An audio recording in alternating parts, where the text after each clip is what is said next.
Hey guys, I hope you're having a good day today. It is Friday. This is our last video for the week, but if you want to work on the assignment, it is on the next Monday's page. I already have it made and uploaded for you, so if you want to work ahead, go ahead. Have your other two videos for next week made already too. I just need to upload them. All right. So we talked about measures of center and variation so far. Measures of center are mean, median, and mode. Measures of variation are range and standard deviation. But I do think some of you are having a hard time deciphering like which one to use, like which one's the best, okay? So really, it depends on what's going on with the data, okay? So when do you use mean? Well, you use mean when the median and the mean are similar. Why? Because it means that our data isn't skewed at all. We don't have any outliers. It's really cohesive data set. And the reason why we use mean is because there's other things that we can find with the mean, like different stats that have to use the mean to find their value. Like, for instance, standard deviation. We use the mean to find standard deviation, okay? The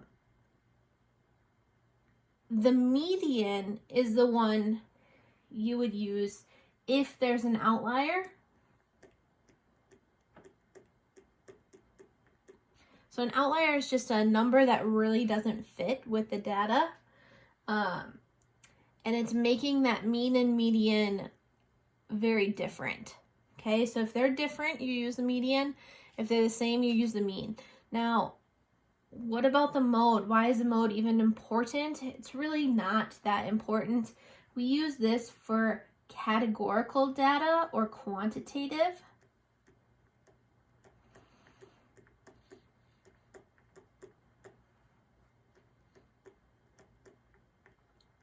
Only. Okay, so what is quantitative data instead of qualitative data? It's data that we are talking about specific things where you can't give a number for. Like if I ask, what's your favorite color?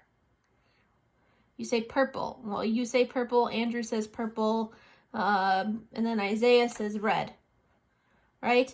So I don't have a number line that I can put those on. So for data that's not numbers, that's when you would use mode as your measure of center, because you'd say, okay, well, 12 people liked purple, so I'm going to put purple in the center and work my way off of that.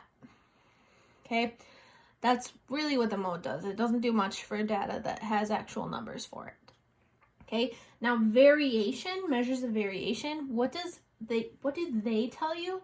They tell you how the data is related to each other. Like range just tells you the high minus the low, so it tells you how far this spread is of the data set. And standard deviation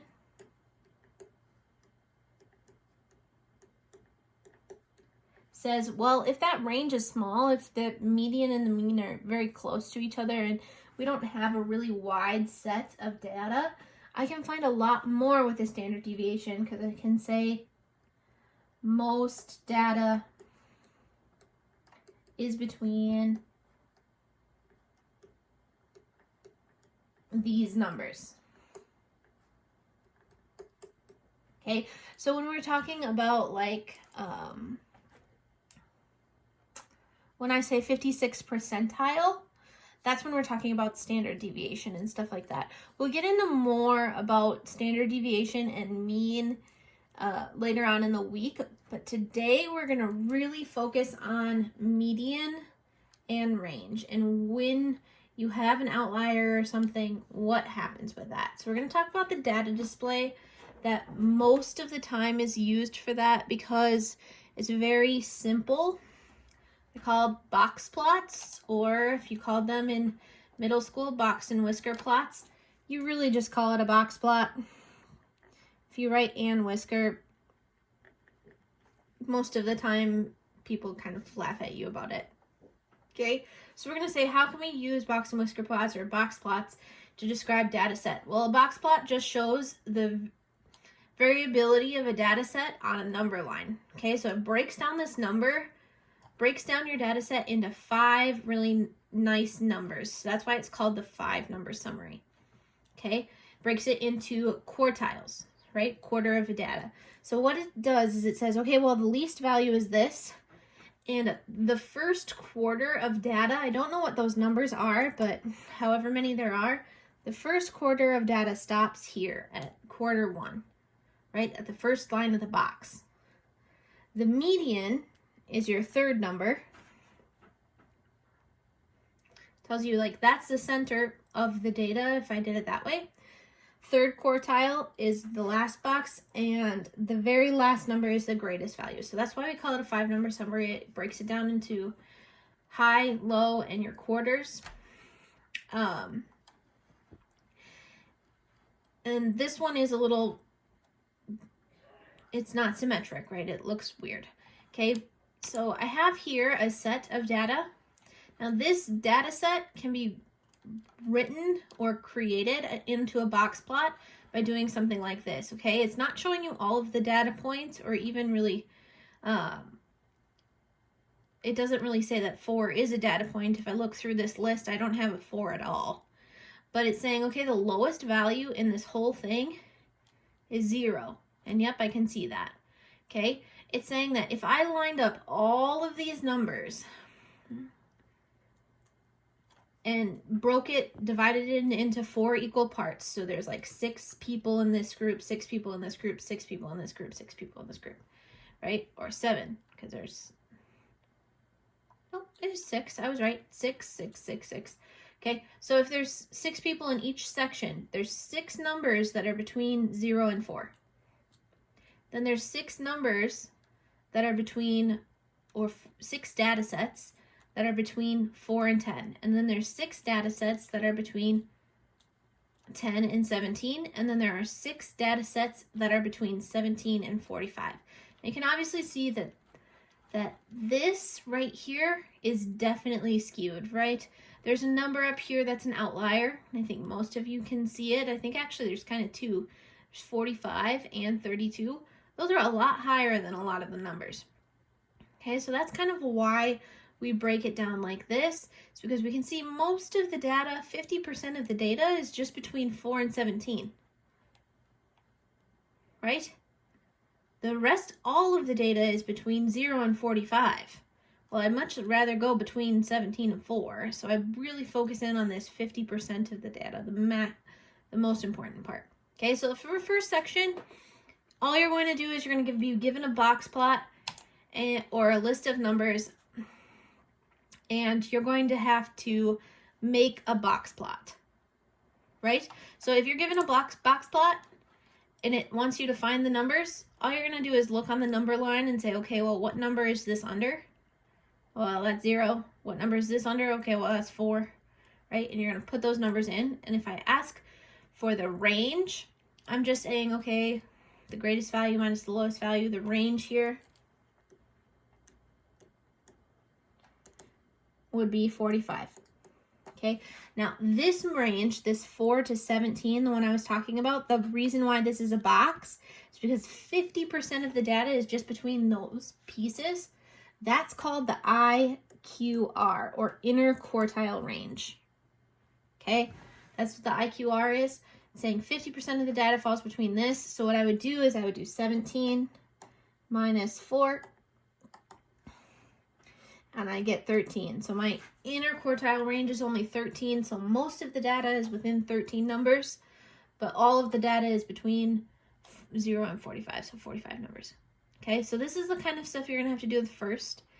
Then you're going to have something that looks like this. It's just going to give you a list of numbers, and you're going to have to make a box plot. Now, you can't actually make a box plot in the program.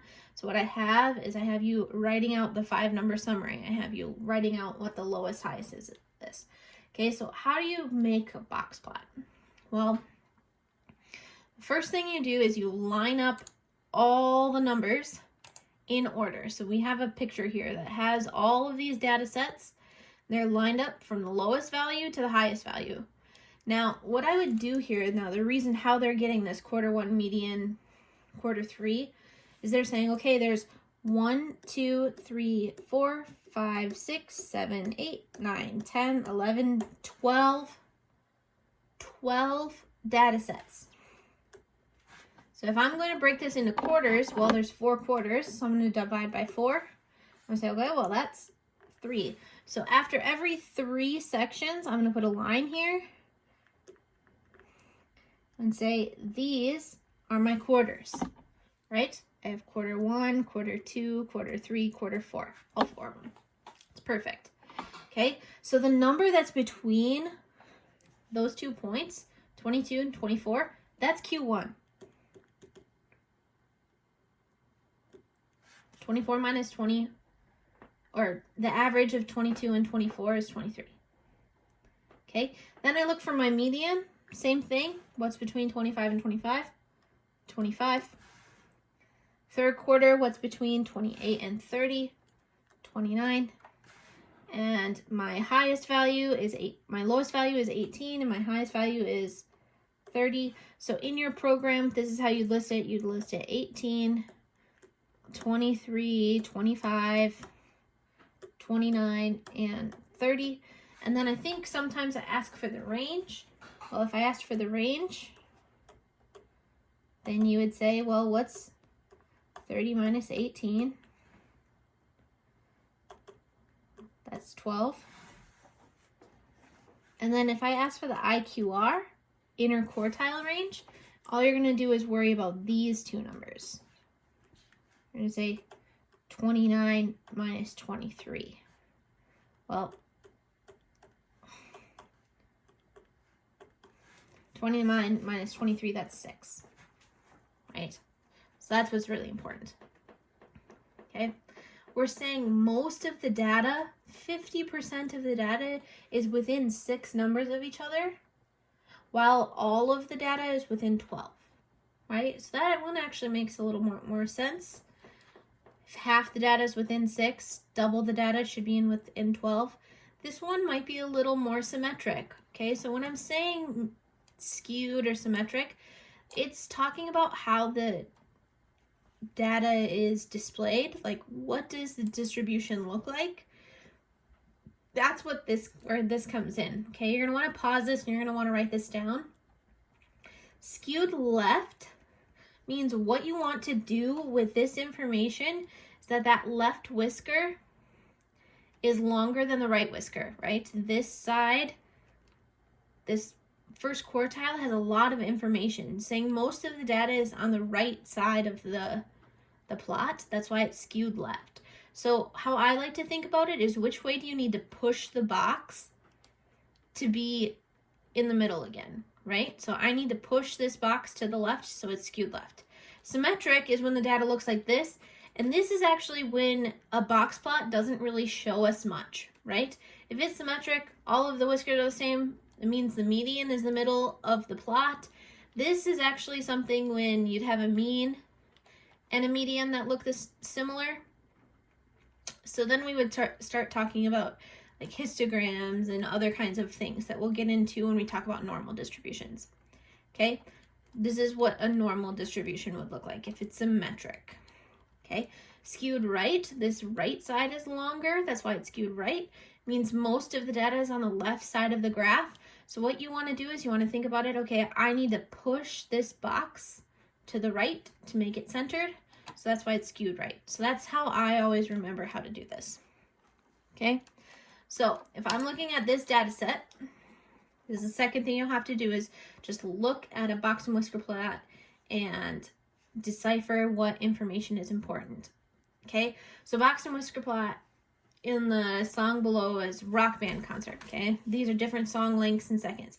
Find and interpret the range of the data. Well, what I'll do is I'll say, okay, well, this is my highest number, so 300, and 160 is my lowest. So my range is 140.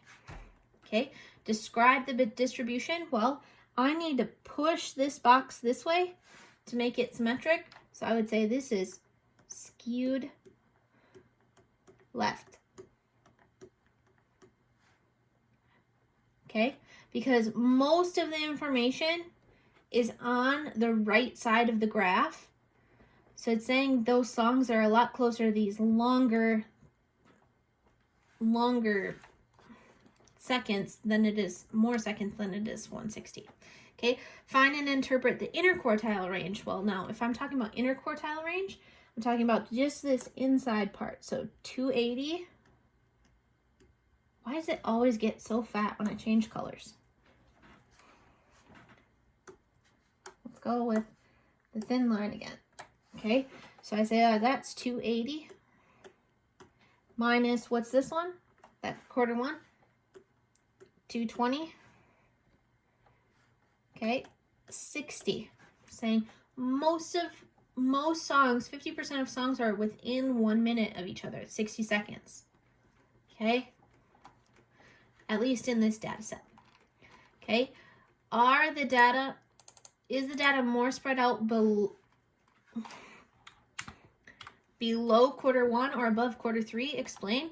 So up here, I'm going to say, okay, well, is it spread out more here or here? I'm going to say this one. I'm going to say below quarter one as my answer.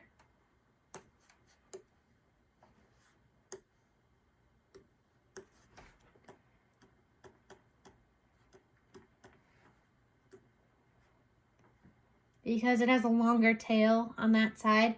If I'm going to explain, I'm going to say most of the data is to the left, to the right, sorry. Because it's saying like over here, there's a lot of numbers. There's a whole quarter of information. Quarter of the songs are just between 280 and 300, right? Whereas over here, they're saying, well, in this first quarter, a quarter of the information is between 160 and 210, right? So this is saying, well, there's not very many songs that are low over here. This one might even be an outlier, right? We don't know for sure, but we know that that's how this is working out, okay? So I think I have drop downs for these. You'll just have to fill in what you think is going on, right? So we'll look at this, find and interpret the range. Well, that's 30 minus 18, which is 12. Describe the distribution. Well, I need to push this way. So I would say this is skewed left.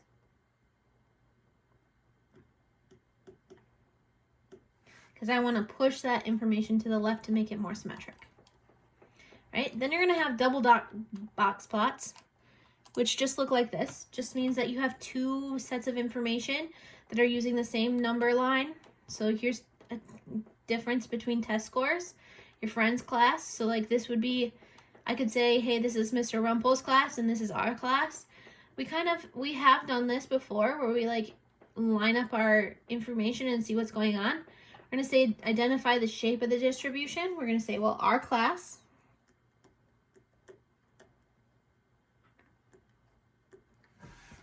the shape, it's definitely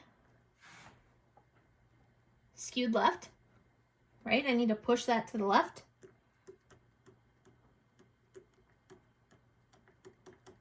While the friends class, if I look at that, I'd say, okay, well, this friends class, this red one looks pretty symmetric.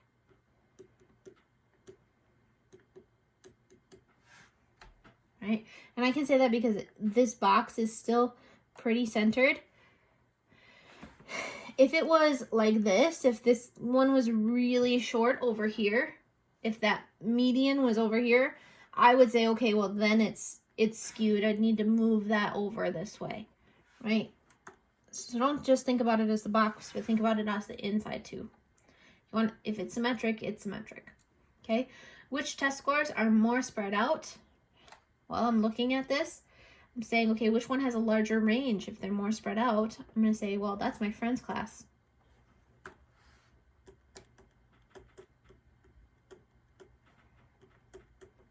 And I would just say, because range is larger.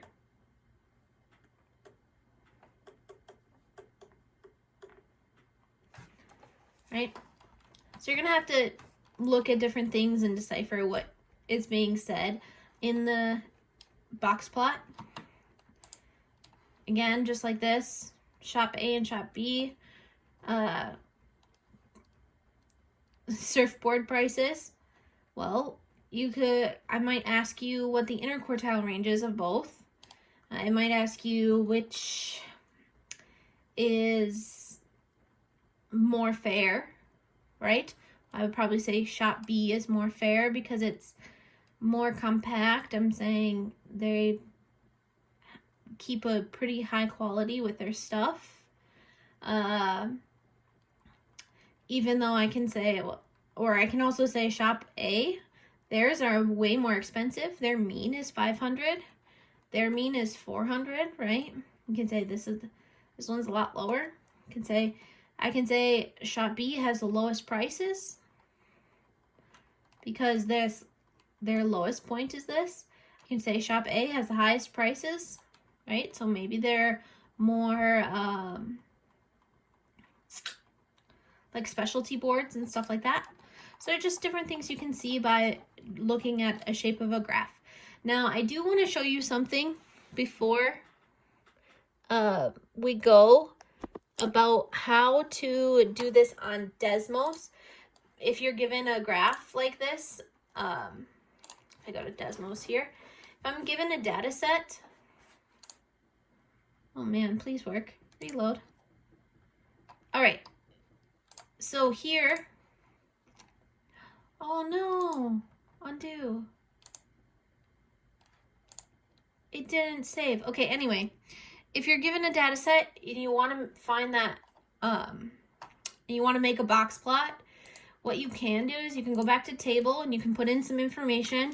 So 12, 15, 18, 12, 8, 7, 4, 10. I'm just making a data set. Oh, that's 7, 4, that's 74, right? So this is definitely skewed. It's got that really big outlier here, 74. Let's just change that to 7 so that makes more sense. And we will put an outlier. Let's go with 45. That's still an outlier. It's way bigger than the rest of that information. Okay, if I want to find out what that 5-number summary is, I can go over to functions, change that to stats again. And if I just hit stats down here, the stats button, and type in X1, oh, that's X2, X1, it gives me that 5-number summary. Okay, it says the min is 4, quarter 1 is 7.5, median is 12, quarter 3 is 16.5, and the max is 45. Okay, so if you're trying to make a box plot, or you don't quite know, or if there's too many numbers to put them all in order and find out what those values are like we did the first time, you can use Desmos to do that, right? So that's box plots. Leave. Oh no. Okay. I don't know why I did that. I hope you don't see that. But yeah, have a nice day.